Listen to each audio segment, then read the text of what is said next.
Truly, guys, prayer is the biggest topic in all of Scripture, in my opinion. It's the biggest because it's the most mentioned. It's the most used concept in all religious circles. You are aware that Christianity and Judaism did not invent the idea of prayer necessarily in the sense of the way you think about it. Prayer exists in every single religion of any kind. There's some form of what we would call prayer or communication between natural beings like ourselves, yes, and transcendent being of some degree, one or another. Now, when we look at this, we have to say, so there's something about this idea in humanity that says we want to, we have a desire to, and we think we can somehow communicate beyond us. And that is a peculiar thought if you really think about it for a minute. About the idea that somehow in the human existence, we have decided that if there is a transcendent, we also believe we could communicate with it somehow. Now that's pretty interesting, is it not? So even if you wanted to set aside the fact that we don't know, maybe humanity just completely invented the idea of transcendence or spirit or a God. This is an argument that is prominently given from a anthropological standpoint or a scientific standpoint, is that mankind created God and gods because they saw something they didn't understand and then said, a God does that. Who's ever heard this argument? Raise your hand. I need to know. No one's ever heard this argument? It's a very, very popular argument, right? It's the idea of, for instance, thunder.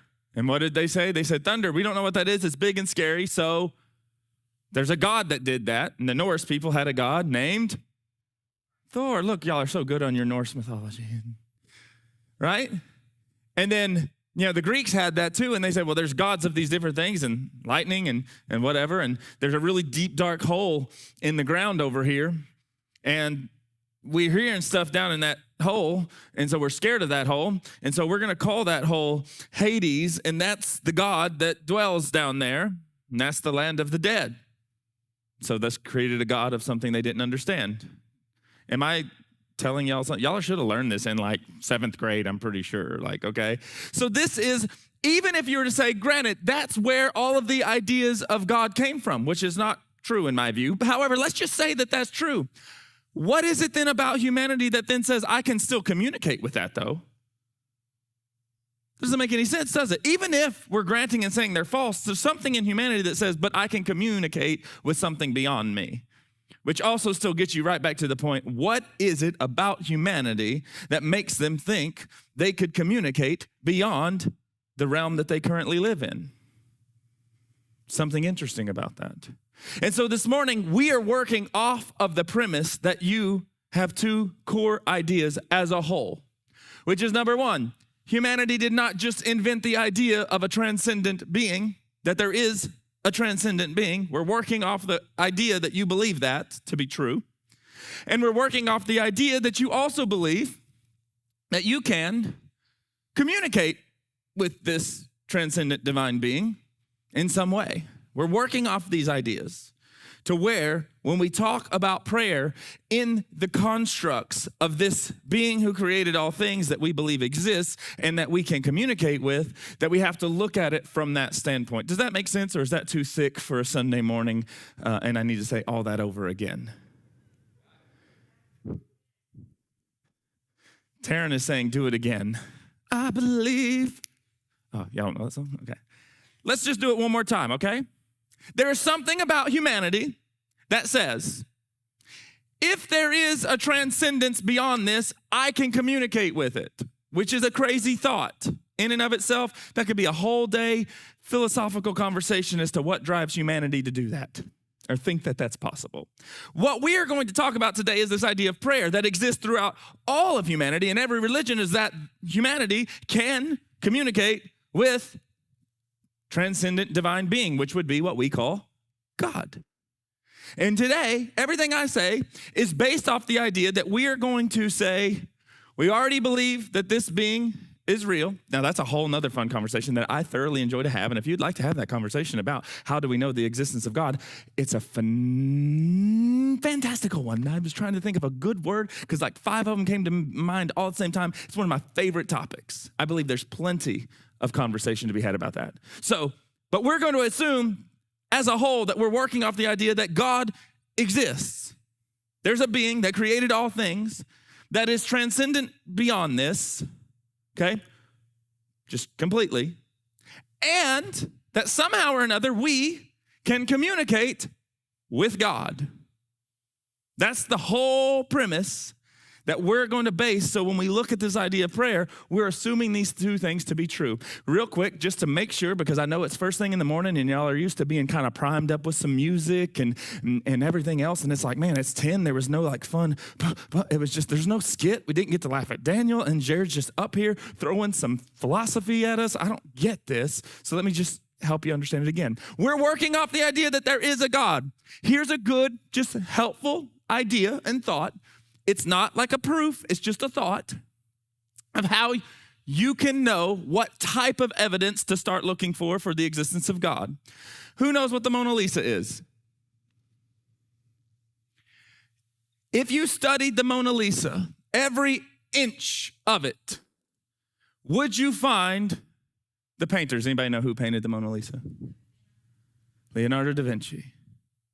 Would you find Leonardo da Vinci in the painting of the Mona Lisa? No. If you tore apart your iPhone, would you find Johnny Ives? Y'all don't even know who that is, do you? He's the guy who designed the iPhone, okay? Steve Jobs, guy who owned it, okay? But anyways, I tried to use someone other than Steve Jobs because everybody's going to be like, Steve Jobs didn't make it, blah, blah, blah, blah, okay? But whatever, doesn't matter. Point being, if you took your phone and you tore it apart, could you search every microchip, every soldered piece, everything, and find the creator of the thing in the thing? No. So if God is transcendent and beyond, what makes you think you're going to find him directly in this natural created order? Makes no sense. So we need to put just a little bit of thought, because that will show us what type of evidence we need to be looking for. Because if you look at the Mona Lisa, you can find a different type of evidence about Leonardo da Vinci, right? Because if you've looked at other things he's done, you can see similarities and ideas, and maybe there's a little signature at the bottom. It's not him, but it's the expression of Leonardo da Vinci.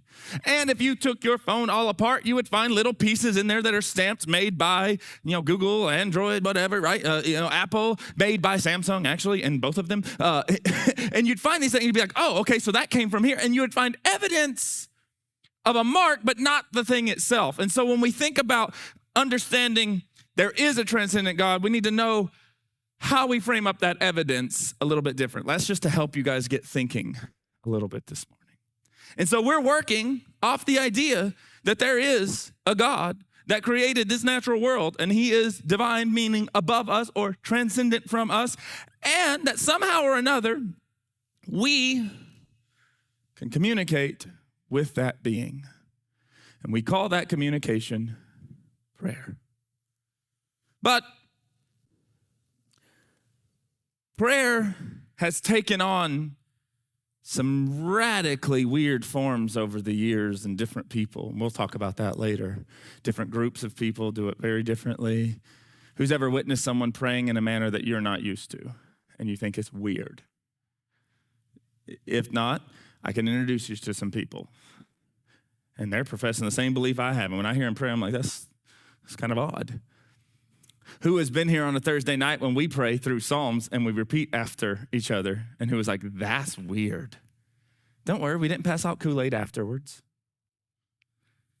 So prayer has taken all kinds of forms. But the thing that we've been discussing and talking about for many weeks is that the whole paradigm for prayer for us, this whole communication mechanism is messed up. It's reversed. It's completely incorrect. And so we've been tearing it apart, trying to say, okay, if this is the way we communicate to this being who created all things, there's got to be something really, really important happening here. And it can't just be, he's my vending machine in the sky. It can't just be, he's the waiter of my table, the table is my life, and I say, I need something here. It's got to be something radically different because it's supposed to be relational, not transactional. Right? That's what we all say. Who's ever heard someone say, it's not a religion, it's a relationship with God? Who's heard that statement? And it's a very true statement, but yet we act as if it is very much a religion. The idea of a religion is that there are guidelines and structures that you do, and by doing them, you're in, and God listens to you, and everything like that. And then by not doing them, you're out. No, he won't listen to you. Just a very, very broad stroke, that's a religion. Everyone adheres to these ideas and rules, and they try to somewhat abide by them or do them.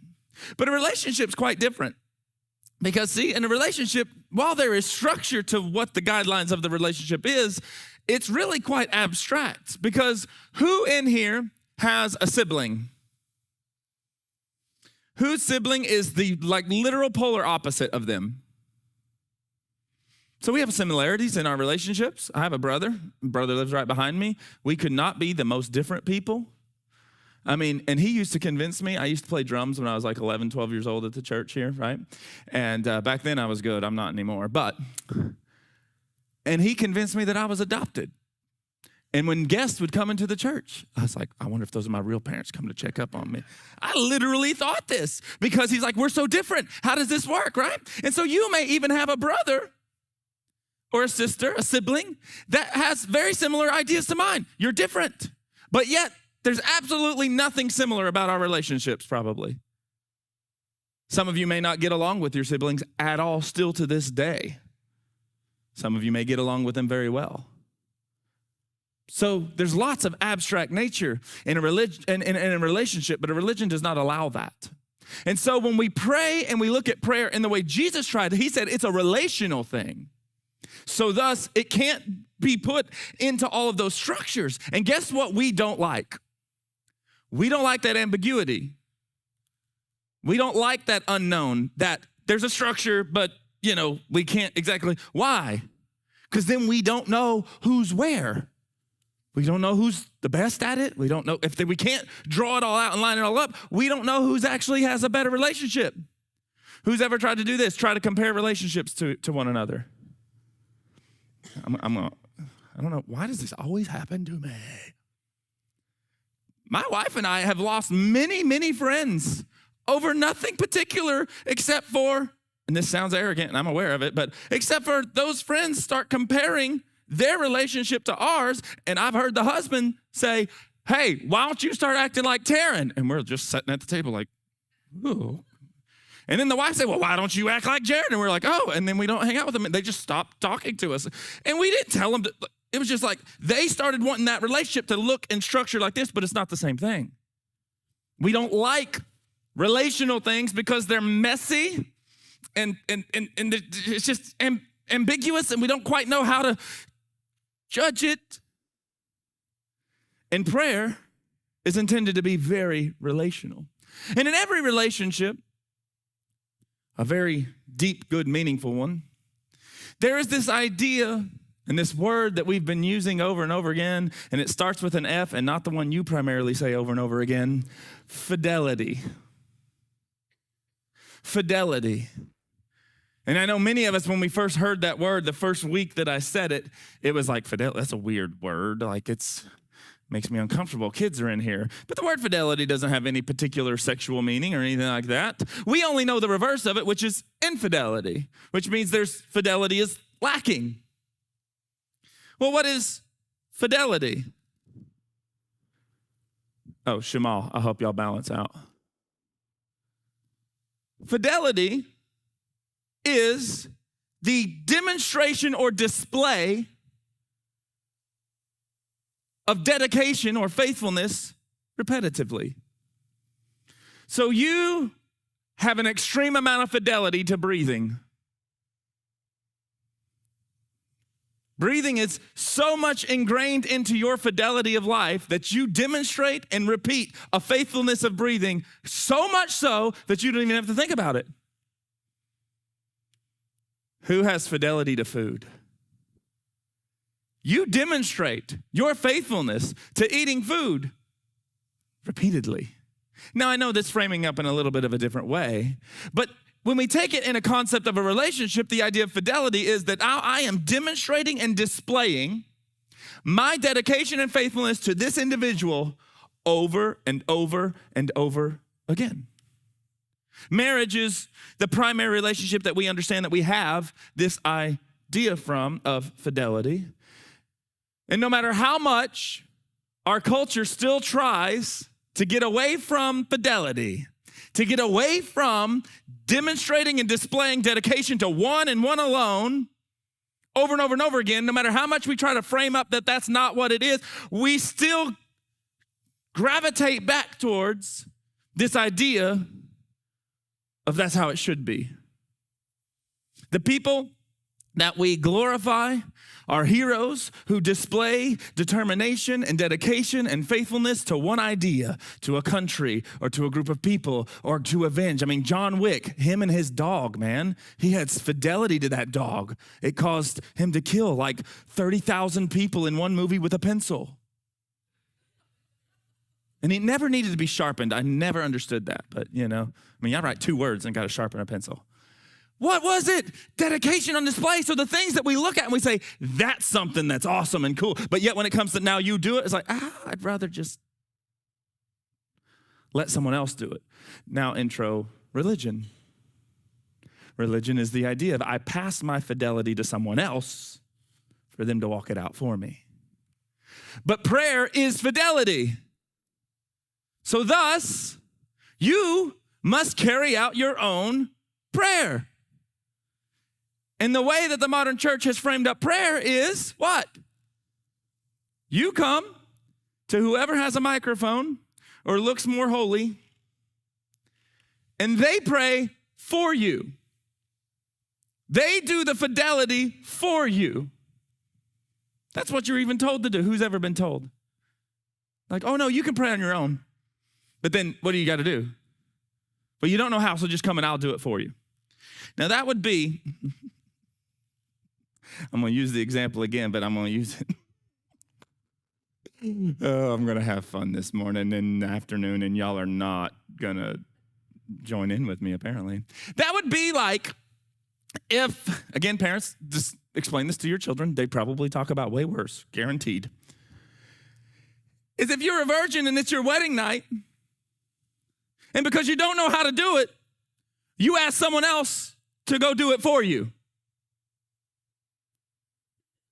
Now y'all are laughing and thinking that's weird and disgusting, but that's what you do with your relationship with God. I don't know how, so I'll just pass that off to somebody else. But prayer, and the way Jesus viewed it, was this relational, intimate thing between you and that transcendent. And he says, you can't pass that off to somebody else. You can't ask someone else to do it for you. Moreover than that, you can't do it the same way they do it. You got to start giving it your own flair. It's your own relationship. It's your own fidelity.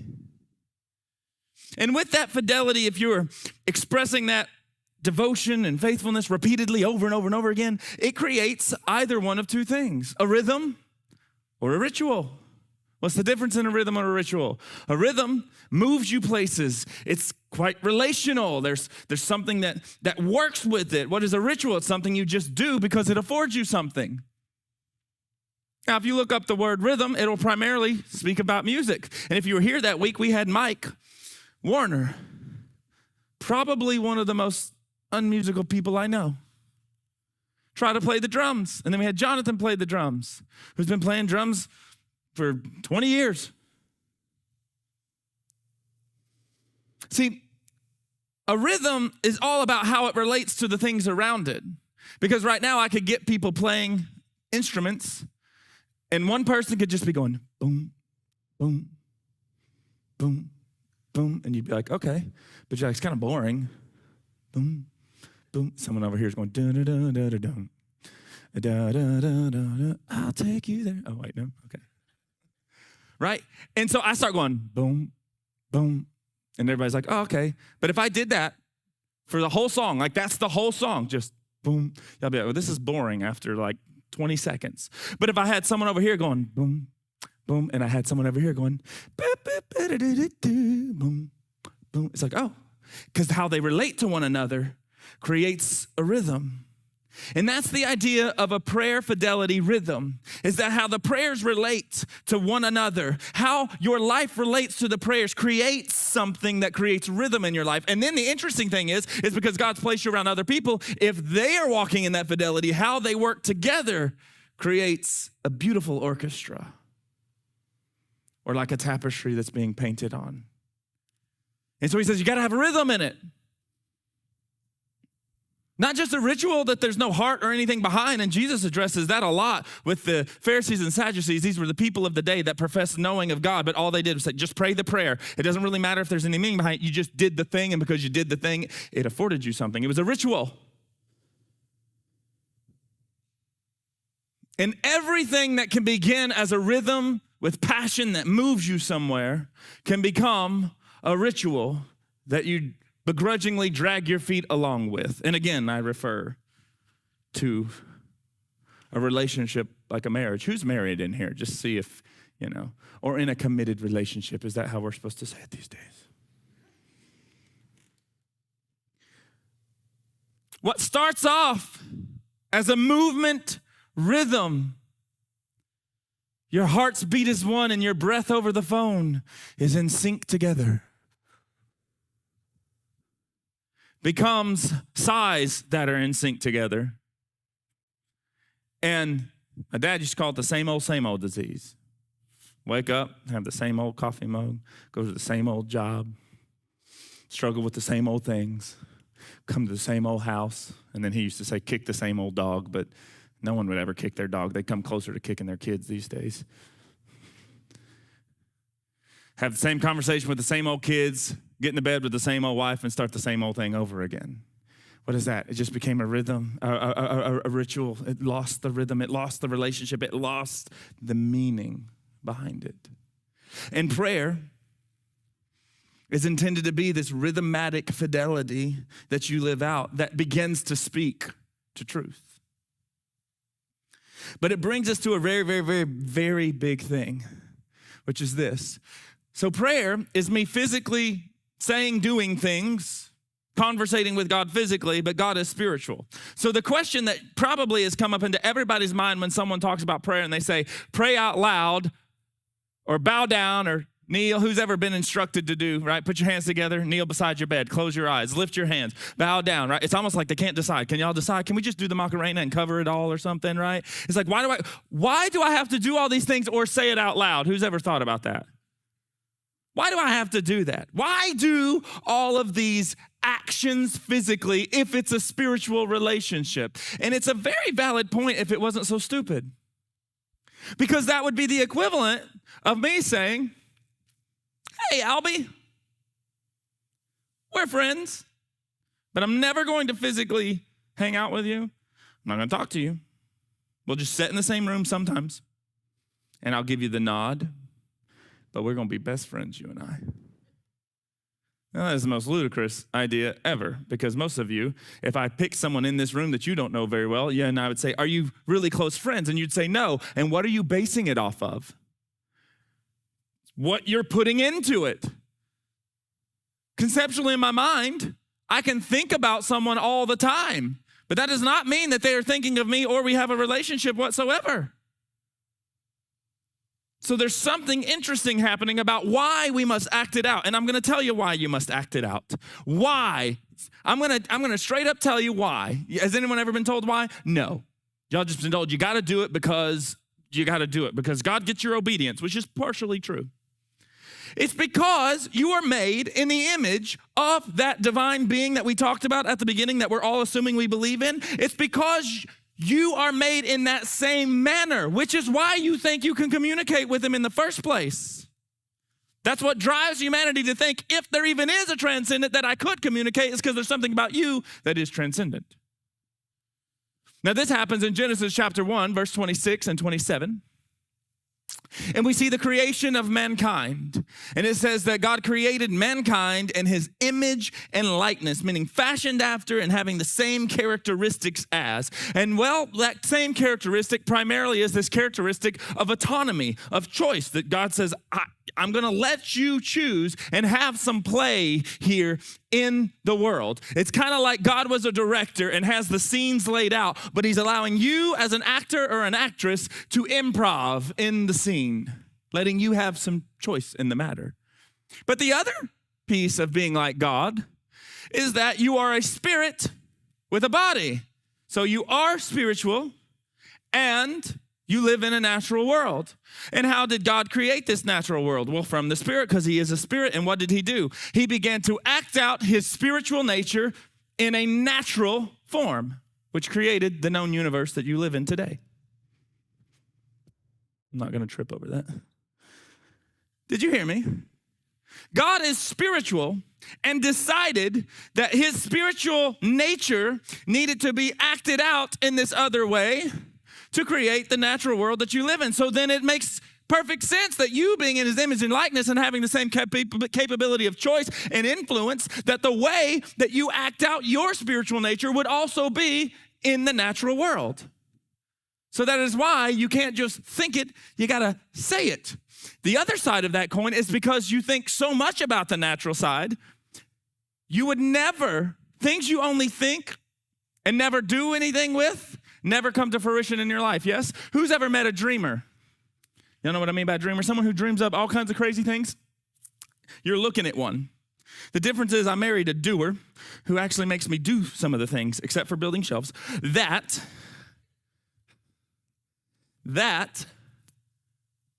I've dreamed up. She says, let's do them. Who's ever met one of these people and they're telling you about their new, latest, greatest thing? And you're like, why didn't you just do the last freaking thing that you said? Because that was a good idea. If you would have just done that. Hush, Jonathan. If you would have just done that, we could have accomplished it, and then we could move on. But like you just all the time. Why? Because what's up here, they're not putting action to, and we all say, well, that's ludicrous. So why don't you think of that with a relationship and your prayer? Now, there's something deeper about this idea. It is because we are spiritual and we act out natural things. Yes? So because of that, we act out what is in our inner man, our spirit inside of us. That's what comes out naturally. For instance, I'm using 1,000 analogies and examples so y'all get this, so I can get to the real stuff. This is all just to make like 3 points, okay? Who's ever met someone that has trouble controlling their temper? I used to, like hardcore. I was like throwing things. Me and iPhones didn't get along before they, made nice. They should have made that glass a long time ago when I still had a huge temper issue. For no real apparent reason, to be honest with you. So who's ever met someone like that? Yeah. Some of you are like, I don't want to raise my hand because it's me, but I have met myself. Yeah. Okay, well, why is that? They're acting out something, what? It's inside here, anger. And it typically is because those people are constantly reflecting on how angry something made them. Who has ever known you're about to have a conversation with a spouse or a friend that you're upset about, right? So like later today, you've kind of got like a little mini intervention scheduled in your head about how you need to have this conversation with somebody. And before you ever got to the conversation, you had already had that conversation 15 times and you know what they're going to say. And you're super angry and nothing has actually been said yet. What is that? That's what's inside of you. And now you go into that conversation and you're just like, you're out of left field for them. They're like, whoa, I didn't even know we're having a conversation. What's happening right now? And you're just like, yeah, and I know. I didn't say, what is happening? You're acting out what was in here. You're programmed to do that. So when we look at the mannerism of our fidelity and rhythm of prayer, when we look at how we respond and act in all realms of life, all it is doing is simply exposing to us what's down in here. And what religion says is fix the action over here, because then the action is better. Just do the thing. But what Jesus came along and said is, don't worry about doing the thing, worry about getting inside of here. Right, worry about it growing, worry about it being right inside the fundamental foundation, because then what happens is those actions begin to change. It's kind of like I've done a lot of work in construction. Who's ever done anything in construction or remodeled anything in a home? I had the fortunate that every house I feel like we moved into, it was just a thing in our households. We always had to remodel them. And I remember one particular house that we moved into is the house that I primarily grew up in. It was an old ranch house on some acreage. And the house was built by someone that had to have been drunk half the time, because nothing was square in this entire house. And it wasn't because it settled. It was just straight up not. I mean, and the toilet that was supposed to be mine was like against the wall. And as we were going to tear out these things to fix some of them, we discovered all kinds of things, like the main master bathroom. If anyone doesn't know, y'all are getting a lesson in construction to help you understand the idea of why you can't just try to focus on fixing your actions. You got to work on the inside, because if you just fix the outside, it's like cosmetic stuff. And as we went to tear off, because my mom said, I don't want all this mirrors. This is from the 80s. Let's tear it off. We tore it off. Guess what's not behind there? Waterproof sheetrock. There's just sheetrock. And they just liquid nailed up there. So there's mold all behind here. So it went from just take off the mirror to my mom and dad had to tear out everything in the closet as well. Mimi will remember this. And it turned in from just a slight redo of the bathroom to they restructured the entire thing, because my dad got involved. That's just how he does things. And it just became this whole thing, because what they wanted to do was just some simple cosmetic stuff. But when they really dove down into it, there was something really wrong underneath it. That same house had foundation issues. And so guess what we didn't do? We didn't go out there with some 2x4s and just go and just like, all right, we're just going to prop it up. Let's keep going. They had to go and dig under the foundation and put all kinds of hydraulic lifts and do this whole thing and fix the whole fundamental structure of what was inside and underneath that house to where all of the rest of the stuff worked properly. And guess what happened in that? It destroyed a lot of stuff that had to be fixed. And that's what prayer is intended to be, a very relational, internal thing that then, yes, ends up changing things. But see, it's not about just fix your actions, say the prayer out loud. It's about fixing what's in here. Your actions are not something that you do and then you judge and say, oh, you're horrible. It's not a measuring stick for anyone else except for yourself. Your actions are meant to be a measuring stick for you to say, that's what's really inside of me. And prayer is the way that it begins to change the inside to affect the outside.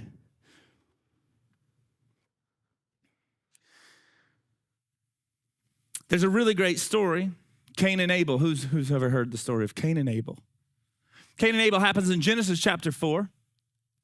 And in Genesis chapter 4, the general story is this. After they're no longer in the garden, Adam and Eve, they go to give an offering to God.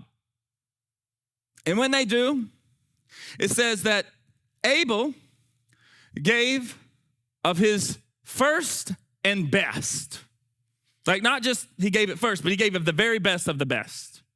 But Cain, it says he gave of his beginning pieces, but it was not the best of what he had.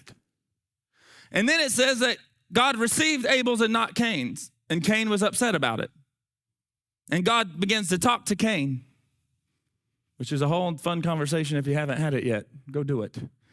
God is communicating with a being not in the garden that just gave an improper offering, and he's still communicating with him. And what is he doing? He's trying to help him understand. He didn't start talking to him and say, Cain, you're so horrible, you didn't do it right, I'm gonna beat you.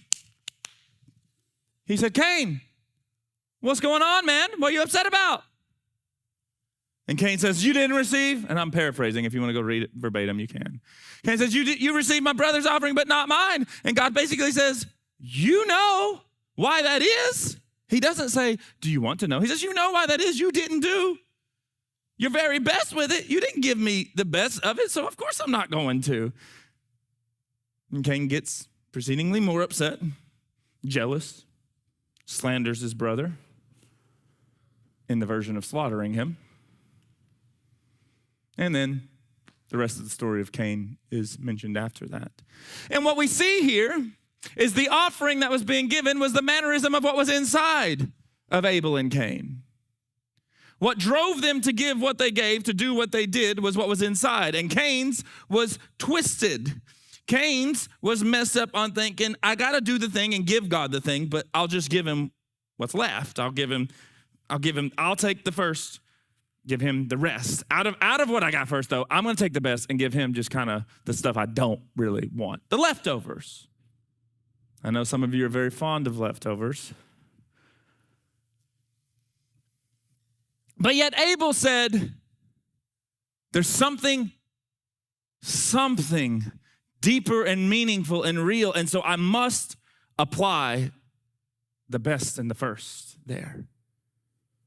And I'll take what's left. See, this idea of prayer has to stop being a function of life and a fidelity of life. It can't be just a function within your life. It's got to be the rhythmatic thing. It can't be a ritual of life. It's got to be a rhythm of life. It can't be legalism of what you must do. It must be love expressed of what you desire to do. And you may be sitting and saying, well, I don't really desire it yet. Let me give you a little bit of hint. How you learn to desire something that is not initially desirable is try it out. I want to give a good example. We had some friends over a couple of weekends ago, and the entire family had never tried asparagus or Brussels sprouts. Matter of fact, they didn't even know what Brussels sprouts were. The whole family. And they're like, the little mini cabbages? I'm like, sure, mini cabbages. Never tried them, never heard of them. And that's what was laying at our table. Now, they could have done like you guys are doing with your prayer life and said, well, I don't desire it, so I'm not going to do it. But they didn't even know if they desired it or not because they'd never tasted it. And there's almost like there's a scripture that's coming to mind, and I'm going to tell it to you right now. Taste and see that the Lord is good. Prayer is your initial taste. But just like a rebellious child that tells you they don't like cheese, like my daughter, and whom I say, try it, and she goes, and I'm like, don't you like it? And she's like, I'm like, try another bite. She still is convinced. She says she doesn't like cheese, but yet she eats every cheese except for Velveeta, and I'm right there with you. That ain't real cheese. So just like that, when someone says, try it, you say, fine, and you say it, and you're like, doesn't taste good. But see, my friends who had never heard of asparagus or Brussels sprouts, they tasted them, and they liked them. And I got a video yesterday from their dinner table. And he said, check it out, bro. And there's some Brussels sprouts and some asparagus with what appeared to be sausage links. So maybe we got to help them out that it doesn't go with that. But, it's a whole nother thing. But they tasted and saw that it was good and then said, I would like to repeat that. And many of us cannot say that we know or do not know that God is good or prayer is the rhythmatic thing because we haven't really tried it yet. You did come on, y'all know how it is. What does a kid do? You say, try it. What do? You're like, you didn't take a bite. I did. Look right there. A crumb fell. Anyone who has watched a child knows exactly what that is, don't they? I mean, I have to do it with Ron and Dustin all the time. They're the same thing. She's like, try it. And they're like, no, it's not dinosaur-shaped chicken nuggets. Yeah, grown men. That's how they are. I want waffle fries. I'm just giving them a hard time. This is why people don't want to hang out with us, honey. I just realized I pick on them all the time. No, what is it? They just, I don't like it. It's like you didn't even get the flavor of it. Come on, has anyone ever, think about this. Who's ever had something, it's like, you got to get a good bite, because if you don't get a good bite, you don't get all the cream in the middle. All you're going to get is the bread. Like the first bite of a burrito sucks. You just bite that one just to Okay, now I can get the good stuff. Or like a cannoli with all the nice cream on the inside, you just got to eat the crunchy, just like, ah. Now think about your prayer life. Y'all just going, no, it's not working. I don't like it. And like, just get it down and get some rhythm going and watch how it's the thing that you've tasted and seen is good. It's not function, it's fidelity. It's not ritual, it's rhythm. It's not legalism, it's love. Expressed outwardly. And that's the first work we're called to, is to commune and conversate with God. I mean, come on, guys. I'm getting ahead of myself. Can we read 2 more scriptures and then, yeah. Y'all good?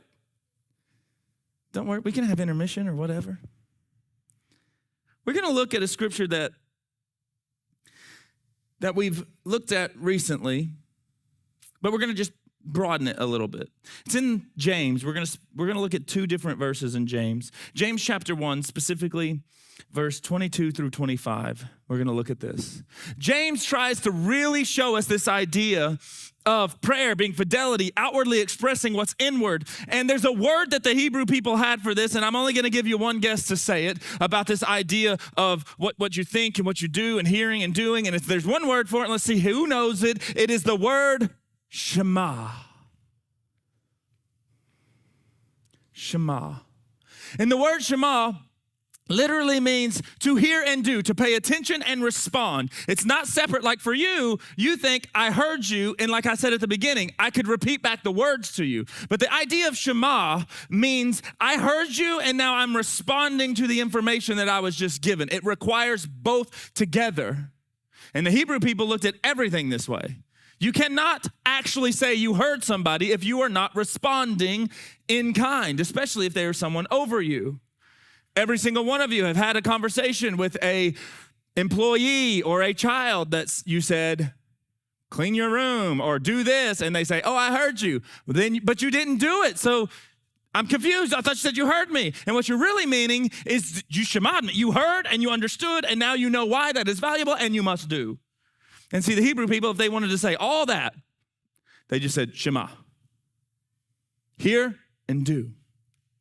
And James opens this whole idea up for us in this letter that he writes, and this is how he says it in verse 22. He said, but be doers of the word and not hearers only, deceiving your own self. Basically, he's saying you're lying to yourself if you're hearing the instructions of God, the words of God, the truth of who God is, but you ain't doing anything with it. He said, you're deceiving yourself. You're lying to yourself. Verse 23, for if any be a hearer of the word and not a doer, he's like a man who looks at himself in a mirror, beholds himself, sees himself, goes on his way, and immediately forgets what he looks like. But whoever looks at the perfect law of liberty and continues in that, he will not be like that forgetful hearer, but a doer of the work, and this man will be blessed in all of his deeds. And then it goes on to talk about true worship versus vain, empty worship, and he's tying it all to what's inside. Now, the general summary of this is this. Shema, hear and do. Now, I want to give y'all ready for a bombshell? Y'all ready? Who's ever seen Inception? Y'all have Inceptioned prayer. You've got it Shema reversed.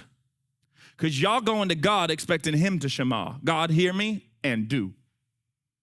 And the Shema was on your part. You hear and do. But we have twisted prayer into the vending machine in the sky idea. We've twisted it to say, God, Shema me, hear and do what I said. And yet we wonder why prayer doesn't taste good. Because I don't know about you, but there is not a thing that I would ever do for hardly anyone, especially my children, if they said, Dad, didn't you hear me? I want a Dr. Pepper. After I did an exorcism and slapped their head around so it spun 720 degrees, I would then say, what manner of person do you think you are? You done forgot your place. Oh, y'all didn't catch that in that? Hearer and doer. He said, you're reversing the Shema, thinking that I'm supposed to be hearing and doing what you said? You're supposed to be listening and doing what I said. Some of y'all are like, is that how I get my kids to stop demanding things of me? Yeah. They only do it once.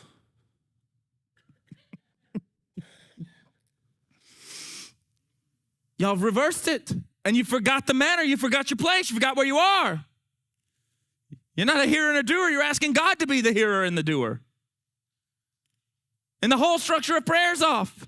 The whole relationship is topsy-turvy. It's upside down. And then the world looks at us and says, none of your belief works. It doesn't make any sense. And we're like, yes, it does too, because God loves us. And I don't know about you guys, I love my kids. And I don't care how many times they want to demand things of me, like, Dad, go 100 miles an hour down this road, which Levi has asked to do. This is a 30-mile-an-hour road, Levi. We ain't doing that. I used to let my kids stand out of the sunroof on the neighborhoods. And Annalise thought, Dad, I want to stand in the sunroof, not when we're going 70 down the highway. It ain't wise, and there's police. All of that is examples of your mechanism with God. I love my children, thus, I don't just do whatever they say. And y'all are trying to convince people. God answers every prayer, yes. Every real prayer? Yes. But y'all twisted the relationship. The world has found no value. And you have found no value in prayer now, because just like that bite you were going to take, it doesn't taste good because it doesn't work for me. And it ain't meant to work for you. It's meant to work in you. Prayer is not a request for God to change things in the world. It's a request for God to change things in here. So I'm the change to the world. The whole idea of prayer is reversed of what we think. Y'all are sitting here thinking that prayer is to change God. And prayer is to change you. Shift and mold us. And so James says, be a hearer and a doer. Because otherwise, it's like you're looking at yourself in the mirror. Come on, who's ever seen some vain people? Like they just looked in the mirror and they're walking out, and every reflection as they walk, they're like, every single one. It says, you forgot the manner that you are. You forgot your place. Do you want to know something else that makes its way into here? This is just a little side topic for someone. I mentioned it earlier today.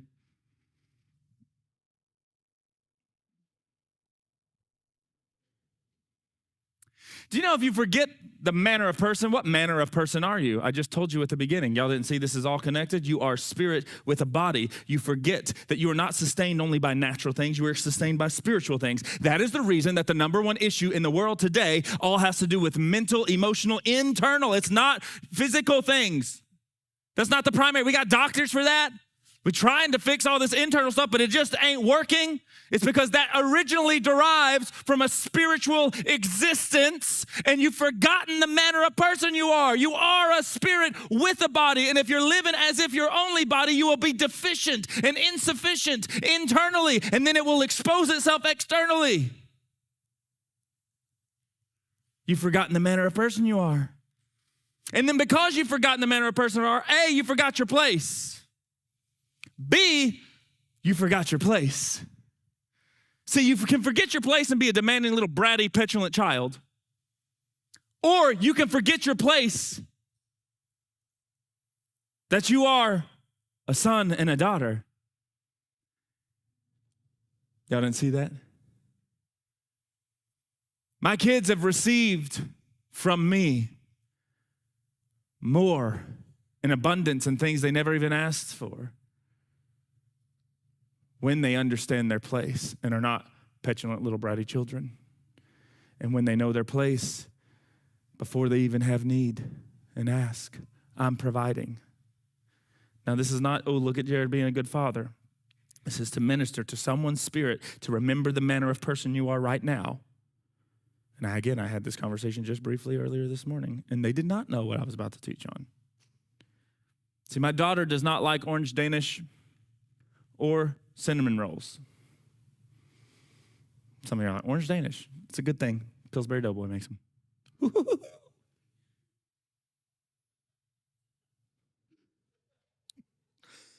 It ain't that big, Jacob, all right? I even sucked it in when I said it just to make sure it wasn't, The camera adds, oh, y'all aren't watching it through a camera. Okay. She doesn't like them. My two boys love them. They can eat a whole Whoppum can, the can with 8, and you go, and it opens Whoppum. So that's what we call them. I always thought that's what they were called. But, they can eat the whole thing, just the two of them. Like 8 or 10 of those things. We love them.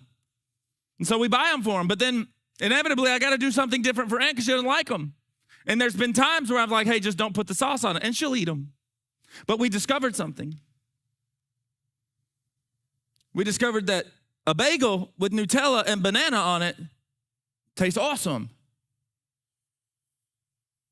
And so before Ann woke up the other morning, I'm not teaching about how good of a father I am. I'm trying to speak to someone's spirit right now of remembering the manner of person. Don't be a petulant child. Be the one that comes underneath and stop asking God to shema, and you start shemaing, and then you remember your place. And when she woke up, I had already made it for her. And you know what she did? She didn't say, well, that's right. I don't like those. My daughter is very expressive. I don't know where she gets it from. Thank you, Dad. And you know what all that made me want to do? Throw all the orange Davis in the trash and be like, boys, eat what she's eating and be as grateful as she is. Not really. Remembering the manner you are. First, remember the manner you are. Don't be a petulant, bratty little child demanding of God and asking God to shema. The second thing, remember the manner you are. You are a son and daughter of God, and you come underneath that. You know where shame enters into. You have forgotten the manner you are, and you don't think you can be and come and communicate with God. That's how shame exists. Because you've forgotten the manner of person you are, a spirit that can communicate with the transcendent God that created all things. And the only way you can remember that is be in prayer. And shema, hear and do. Can I read? I'm going to. So then right after that, he says, and if any of you among you seems to be religious, and that word there means a true worshiper, like really worshiper. Anyone seems to be in relationship with God and bridles not his tongue, he deceives his own heart, and that man's worship is in vain. For pure worship, undefiled before God and the Father, is this, to visit the fatherless and the widows in their afflictions and to keep himself unspotted from the world. Now, this is a mouthful of stuff to understand real quick. Can I give it to you in our modern day? Yeah. If anyone among you seems to worship and have a relationship with God and cannot bridle his tongue, it's all in vain. Now, most of us hear it this way, which is a true way, but there's more. There's always more. What does a bridle mean? Basically, most of y'all hear, if you can't control your mouth. That's pretty much what it's exactly what it means, except for not exactly what it means. See, because a bridle, most of you don't know this, I got to pull from my personal experience. I trained horses. And a bridle is not inherently just to keep the horse from opening and doing stuff with his head. It's actually not even the primary thing. Horses don't inherently talk, but it ain't primarily to keep their tongue down. If you don't know, the bridle and the bit goes over the top of the tongue. That's not the primary use. The primary use is so by it being over the tongue, by controlling the pressure. If y'all don't, I have to teach you all about horses, Dustin. So see, what a bridle does is it goes right here, okay? And by not supposed to be heavily pulling, because they're actually very sensitive, by pulling back on the reins, what it does is, like especially a new trained one, the bit breaks in the middle, and it pushes against the top of their mouth, and it pulls back right here. So everybody take your hands and go, That's what it does to a horse, okay?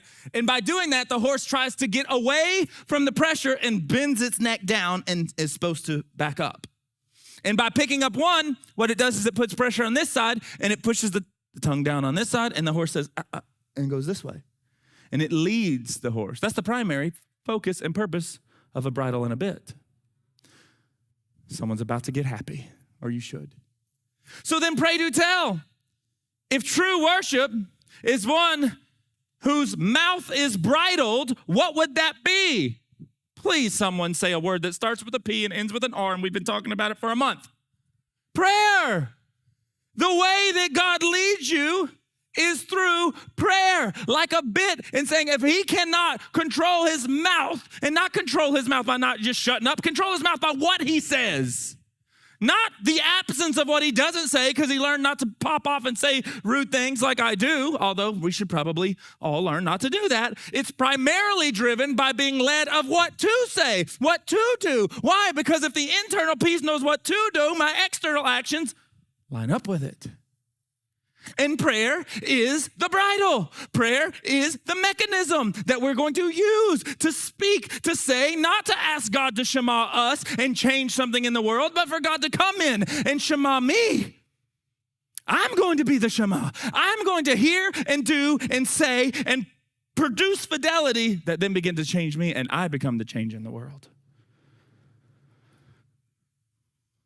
Y'all see what prayer is? And y'all just made it, God, please come fix this and give me $100 because I'm going to be late on my rent. If rent was only $100. Okay, $100,000. That sounds a little closer to the inflation of today. All right, come on real quick. James 2. James 2. I'm almost done-ish.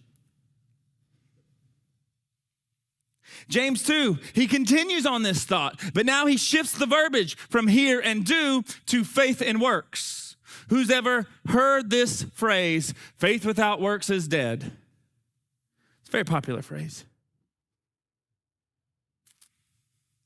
This is where James continues this argument and conversation, and he gives us a really good example that I want to dive into. Verse 18. Yea, if a man says to you, I have faith, that you have faith, sorry. A man says, you have faith, I have works. And he says this, show me your faith without your works, and I'll show you my faith by my works. Wait, what? What is he saying? He's saying, all right, someone comes and says, hey, you've got your faith, and I've got my works. Show me your faith without any works, and I'll show you my faith with my works. Now, we say this in a much simpler way. In the middle of an argument or something like that, disciplining your children, whatever scenario works for you. I understand you. I get it. I'm sorry. What for? Do you know what you're sorry for? I love you. And what is the thing? I understand. What is the thing we respond with by hearing all these things about? I know. I get it. Then show me. Because we all know to the very core that we act out in the natural what we truly believe and understand in our internal man. Religion has taken that and then said, judge the external action to try to fix the action. I just covered that, yes? But that's not what a relationship says. A relationship says, fix the internal. How do we fix the internal of your spirit?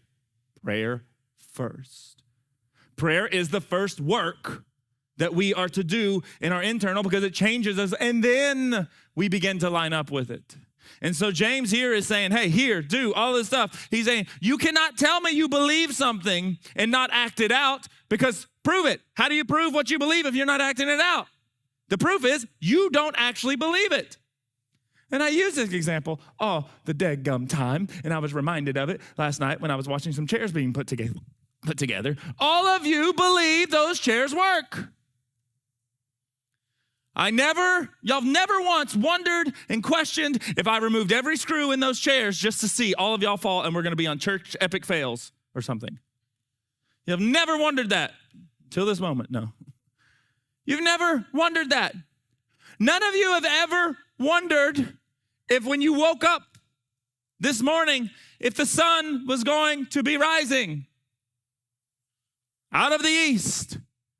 You didn't wonder if it decided to come from the north this time. You didn't wonder if it's just going to take a day off. Why? Because you believe and know and understand that that's how it works, so much so that we order our entire days around the fact of the sun coming up and going down. You act on what you believe. So unfortunately, guys, as much as I would love to give you a different answer, your proof of your belief in God is based off of your actions. Not to me, not to everyone else, but to yourself and to God. Oh, Jared, are you saying that it's legal? I said love, not legalism. My proof to my wife that I love her is my fidelity to her. It is not that she demands, do y'all get this? It's not that I'm not doing the actions separate from the internal desire. They're connected. And this is James' big argument. Faith works. He continues on. Here, do.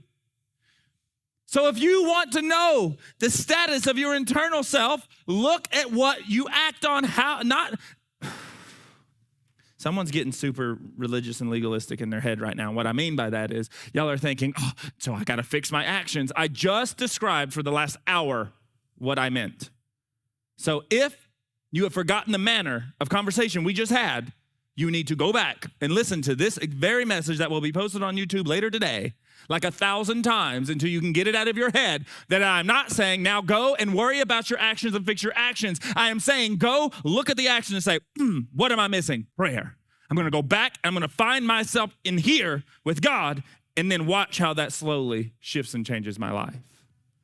I continue on because I'm beating a dead horse. No pun intended about the bridles.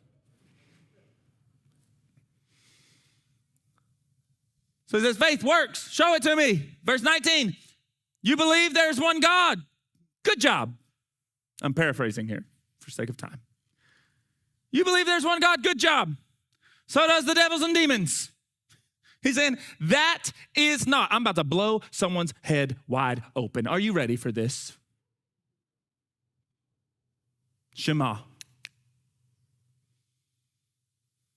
If I'm hot and I'm getting shivers down my spine. Not from spooky, scary skeletons either.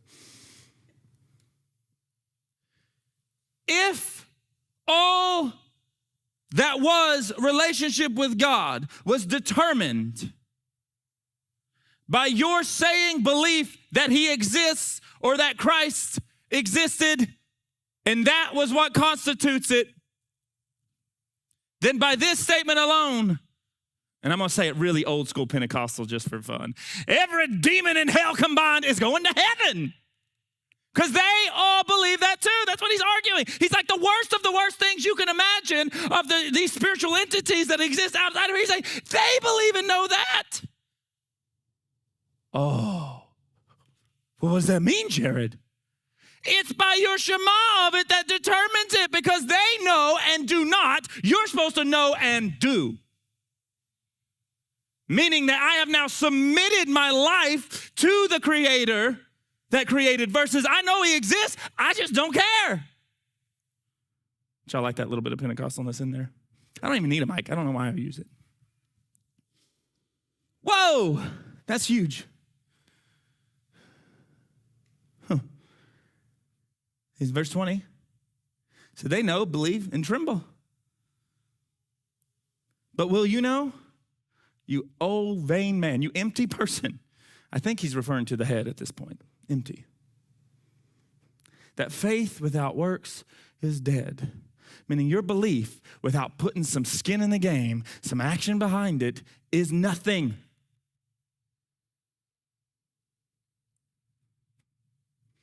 And what does he say right here in verse 21? This is the part I wanted to hone in on real quick. Was not, listen to this very closely, okay? Everybody, you ready? Listen, I'm going to read 2 verses very closely, and then we're almost done. Was not Abraham. Who is Abraham? Abraham is considered the father of the faith, okay? So we're talking about this guy that's deep in their ancestry, way back at the beginning of the faith for them. Abraham, our father, justified by his works, by his actions, when he had offered Isaac, his son, on the altar. Verse 22, see then how faith brings his work, and by works his faith was made complete. Verse 23, and then the scripture was fulfilled. He's saying, so then the scripture that we read is complete and fulfilled. Abraham believed God, and it was given to him for righteousness, and he was called a friend of God. Y'all didn't see the depth of what he just wrote. Notice what it did not say. So Abraham, right, verse 23. So the scripture fulfilled, saying that Abraham did what God said to do, and it was given to him as righteousness. Notice it says Abraham believed, but yet earlier we're talking about through his work, he was justified. So which is it? But do you see what James is doing? He's saying you cannot separate these two things. You cannot separate something you believe and something you act on, because what you act on is what you believe. If you don't like what you're acting upon, change what you believe. But it is not separate, and you cannot have one without the other, because it is dead. It fails. It's useless. And he's trying to say, look at Abraham. Look at this whole idea. It was by his belief. And because of his belief, he acted. And because he acted on his belief, it made the whole thing complete. They're one and the same.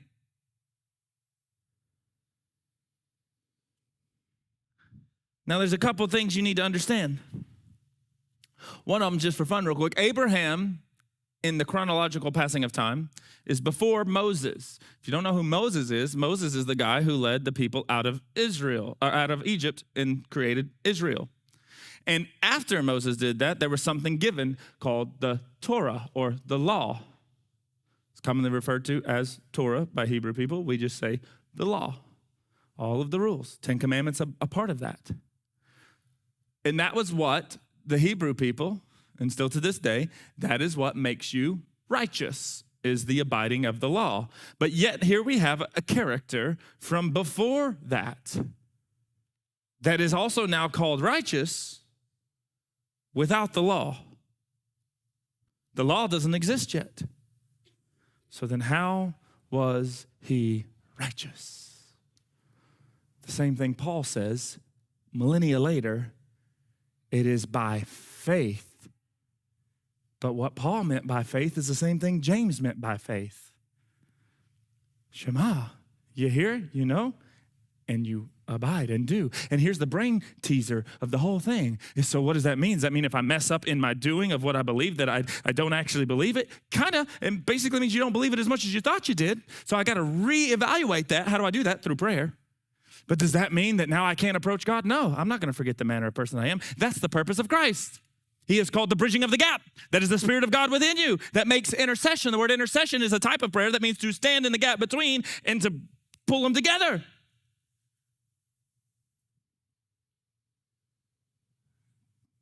That was vastly important to your understanding of the placement of Christ in your life.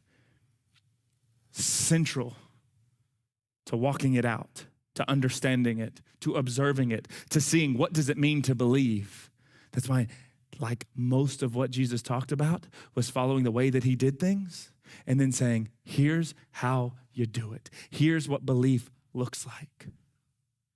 So Abraham, before the law, yet called righteous by belief. Shema, hearing and doing. What is righteous, real quick? And this is the last thing that we'll discuss. Righteousness means to be in right standing with. Basically, the state one ought to be in. And as C.S. Lewis once brilliantly said, there's a lot to ought. So before I describe this idea of righteousness, of the state you ought to be in or to be in right standing with, let me give you a few examples. I'll give you first one simple one. Who has a bank account or a loan with someone on your house? All of y'all own your own daggum house? Raise your hand if you have a loan with someone. Thank you. You're about to be in debt to me for being liars. We all have some loan to someone. And who's ever been behind on one of those payments or loans? And nowadays it's a call, but maybe back in the day you went to the local bank or something. But now what do? They call you and say, you're behind. And they typically use this phrase after they talk, what can we do to get your account in good or right standing? What does that mean? It means there was agreement made, and it needs to be in this state, because this is the state that you agreed it would be in. This is the way it's supposed to be. And the computer is supposed to show black numbers, not red ones. There's not supposed to be a dash before it. So they call and say that. So there's a very simple idea of what righteousness is. Right standing, the way that the way it should be, the way the account should be, the way it's supposed to look. This is the agreement. This is what it's supposed to be like. There's a simple idea. But let's talk about this idea of ought and how righteousness applies to humanity specifically. Let's say, you know they found that tiger here not too long ago? Did anybody hear about that? It's pretty crazy. Like a legitimate tiger got out somewhere. I never heard really where. It doesn't really matter. But there's like a tiger just running around, chilling up under a tree around here in Texas. Wherever. Doesn't belong here, okay? Or a mountain lion, which does belong here. Doesn't matter. Let's say that 2 or 3 kids go running on some trails and hiking, and they run into that tiger or mountain lion. And it's hungry. So what does it naturally do? It's attacking one of them, usually the slowest one. And it attacks this kid and kills this kid. What would we all say? It's tragic. It's horrible. It's tragic. But we would all immediately do what? Make an excuse for the mountain lion or the tiger and say, it was hungry. It was just doing what it needed to do to survive. Do you know what we probably would not do to that lion or tiger? More than likely, they probably, especially the tiger, they would not kill it. And no one would sit back and say, that is evil. But let's take the same scenario. A group of kids going through, and there's a guy or a woman. Guys are typically more vicious, so a guy, and he kills one of those kids. We don't say tragic, we say evil. There's something categorically wrong with that, and there is no excuse you can make me that would make me think otherwise. Wouldn't you? If I was trying to plead the case of this man, if you don't understand, he was just so angry, you would all say, no, that does not make it okay. You don't understand, he was hungry. He's just a cannibal. He needed to eat. You would say, absolutely no. Plus, you don't eat him. There would be no excuse I could make for that guy that would make you agree it's okay. Yes? Do you see? Following along with me? But the lion, the tigers and bears, oh my. We immediately would do what? There's an excuse. It doesn't make it less tragic, but we don't blame the tiger for being hungry and doing what it naturally does, yes? Do you see the problem? There's a lot to ought. Because somewhere in the line, we know that man ought to not be that way, ought to not do that. And there is no excuse you could make in the book that lets another human take another human's life, yes? I get it. Someone's probably thinking, well, today, yeah, we do. We make excuses for pedophiles and everything else. Why? Because they don't think they're spiritual. They think they're only natural beings. Thus, you can make an excuse because you're just reacting to natural. But if you know their spirit, there is no excuse. And so humanity knows this, and they try to look it square in the face and push it off to the side. All of humanity makes this case about other humans and says there's nothing that excuses them. Why do we think that's true? Because there's a lot to ought, and we know there's a state we ought to be in. And the one we're currently in is not it. And there's something about that state that elevates us beyond the natural things like a lion, tiger, and bear, oh my. And that is spirit. And so pray do tell the righteousness that is being referred to about Abraham is a huge, simple understanding. Righteousness in the state you ought to be in right standing with God, is a rightly ordered man that is spirit first and natural second. And so how Abraham illustrated this was by being willing to act on what he believed and knew to be spiritual, place it first and the best. When he was asked to offer Isaac, he didn't go grab Ishmael. He grabbed the one that was promised, the best of the best, and put it and said, I believe and thus I act on it. And by doing so, he took his natural desires and everything and shoved them underneath it. And that was the proper manner of man. And then because of that, God said, now we can work. And before someone wants to go off on the really, really dumb idea of God's into child sacrifice, have a conversation with me after, because that story has nothing to do with that. And you know who you are. This is the righteousness that has now been given to us by Christ. Paul frames it up beautifully in Corinthians. He says, now being made righteous. Meaning you are put back in that standing. All you've got to do is invoke your initial image bearing nature that God placed you in the beginning and put the spirit first and the natural submission. And now you're in right standing. What is the first way that we can ever do that? Prayer. Prayer is the first act that you can do to submit everything about your natural body physically. That's why we say, kneel, pray. Why? It's not because the action has any power. It's because by doing this, I am illustrating that my spirit takes precedence over my natural. That's all I'm doing. I'm just illustrating it. And by speaking out loud versus keeping it in my head, it is because I'm illustrating that I believe this to be fundamentally real. Jesus framed it up this way in the wilderness in Matthew and Luke and John and all of them. They talk about him having this experience in the wilderness. And he says this really, really bizarre phrase if you think about it. He says, man does not live by bread, meaning food alone, but by every word that proceeds from the mouth of God. He says, you are not physical, you are spiritual with physical nature. And so, there's fasting for you guys. If you don't know what that is, it is saying, I am taking spirit up and flesh down. So to illustrate that I know I am not only natural, I'm going to take that, I'm going to not do this, and I'm going to do this in place of it. And there, in and of itself, is the right standing in which Christ made readily available to you and to me. And so by praying, by walking out fidelity, by walking out a rhythm of life like many of you have been doing every morning before your feet hit the ground, every afternoon. By doing this, you are starting to illustrate and say, I know I am spirit with a natural body, and I will illustrate that to you, God, and I will illustrate that to myself. I know that the thing that sustains me is a spiritual existence with a natural expression. I know that's the case, so I will speak on it. I know that I am spirit. And I am in right standing.